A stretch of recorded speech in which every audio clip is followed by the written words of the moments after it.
appreciate you, bro, for taking the time out your busy schedule. Come rap with me. The first question I want to ask you, I ask everybody, is who is Khalif Wyatt?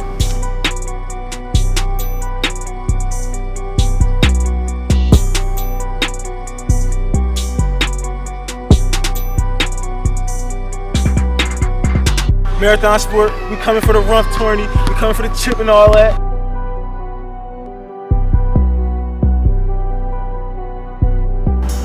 Khalif Wyatt, I'm a black man from Norristown, Pennsylvania, born and raised in Norristown, professional basketball player, business owner. That's me in a nutshell.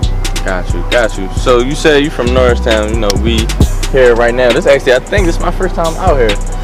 So I want to ask you, so your origins, like how did you start with basketball? Was that something as soon as you came out the womb, 2 years old with a ball, or somebody put it in your hand? Like how did basketball come about?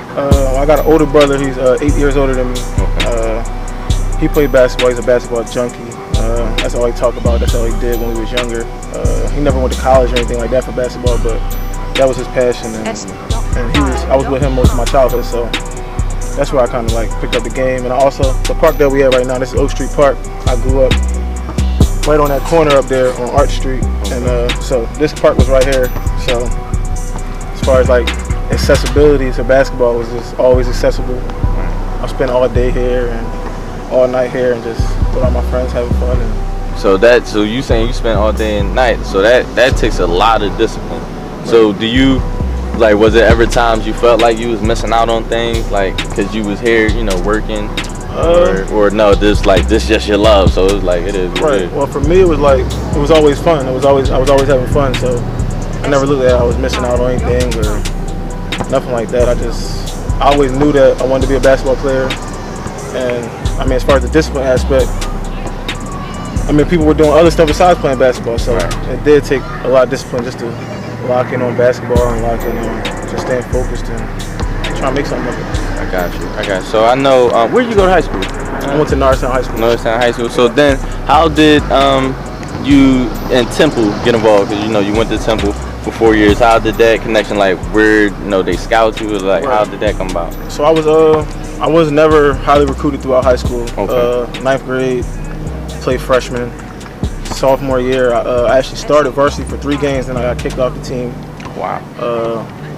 So then going into my junior year, I had played them 3 games of varsity and had no college interest or anything like that. And my junior year, my team was actually got back on varsity, and my team was actually really good that year. We was 24-0. We had an undefeated regular season, and we lost. We ended up losing the district championship to Chester, and we lost in the state championship to Chester. Oh, wow. We only had 2 losses that whole year, both to Chester. So I would say that year right there pretty much like got me on the map as far as like college coaches and stuff like that. And that summer, I went on to play with a team final, Nike team. And after that summer, I had a pretty good summer, and Temple offered me a scholarship, and I signed with Temple. That's what it is right there. So with Temple, you had great years. Like when I look back and watch you play, look at the numbers, you progressed every year. And then that last year, like killing it straight, buckets. Then y'all went on that run, an incredible run. And I know you rung bells, during that last run. So how was that whole experience with that Temple run, and how did that change your life with that tournament? Well, my favorite, like as far as talking about Temple, I like to talk about how I started at Temple. Okay. Like as a freshman, I didn't play any at all. I played in 3 games, and I played in about 5 total games. Had about 5 total points for the whole year. And my sophomore year, I ended up getting a little bigger role, and I had won 6th man of the year in the conference. So each year I just trying to get better and better. And going on to my senior year, which was like, it was a great year. I was Atlantic 10 Player of the Year, Big 5 Player of the Year, pretty much all the awards in the city, and in the conference I won. So it was just like sticking with it pretty much was like the main part of that story, just like never giving up, stuff like that. So as far as the tournament run, that was fun. NCAA tournament is something you always dream about as a kid.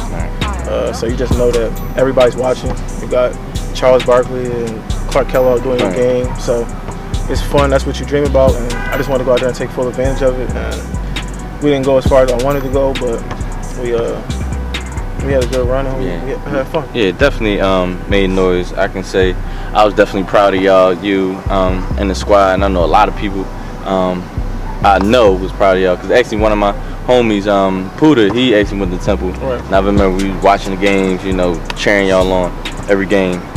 So then after Temple, you played for the Sixers for a little bit in preseason, right? Yeah. And then, so how was that whole experience? So after Temple, I just named all the awards I won my senior year, feeling really good about myself. And then draft day comes and I don't get drafted. And then Sixers invite me to play summer league with them. So I go to Orlando and play summer league with the Sixers. And I actually ended up leading the team in scoring for summer league. And so they invited me to camp. They invited me to vet camp. Went to vet camp with the Sixers. That was like a dream come true. Had my jersey, had my locker. Right. I was on the private jet for a month or two. But it was fun. You know, it was a good experience for me. I learned a lot. I ended up getting cut after the last preseason game. And that was pretty much the start of my professional career. And after I got cut, then I started my career overseas. So how did that transpire? Like, so I never knew how that really worked. So does coaches or people just from different countries come watch the summer league games, or how does the overseas? Well, for me, it was kind of weird. Like the day after I got cut, I was really upset. Thought I had a good chance of making the team. And then the next day, actually, literally the next morning, my agent called me. He was like, "You got an offer in China." And I don't know what you know about like Chinese basketball, but that's like outside of the NBA, that's like one of the best leagues in the world. So like, it kind of cheered me up real quick. It cheered me up real quick. So that was like November. That was like October 27th, and I had got on a flight to go to China October 31st. So wow. And that was my first time ever leaving the city ever. Wow. Because you know I'm from Norristown, went to Temple, went for the Sixers. So my first time ever really leaving the area was going to China.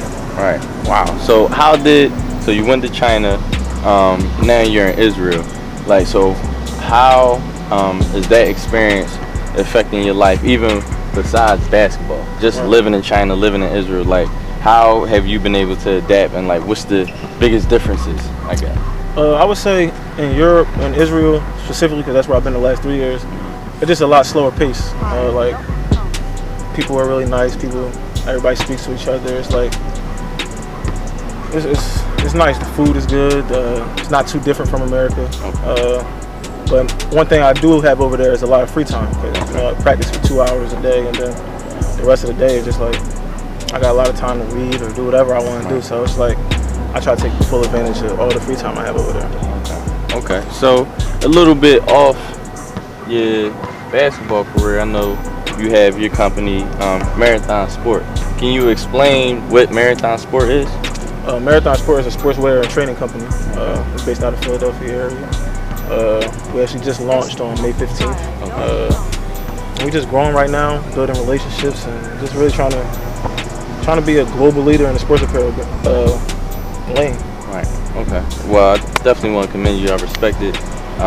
Love. I see all your stuff to women's trainer wear.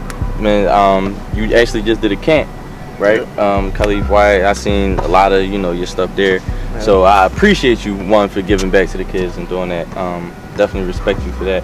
So lastly, I want to ask you, what's some advice that you have for up and coming athletes? If it's either basketball or any sports, like what can you share to them?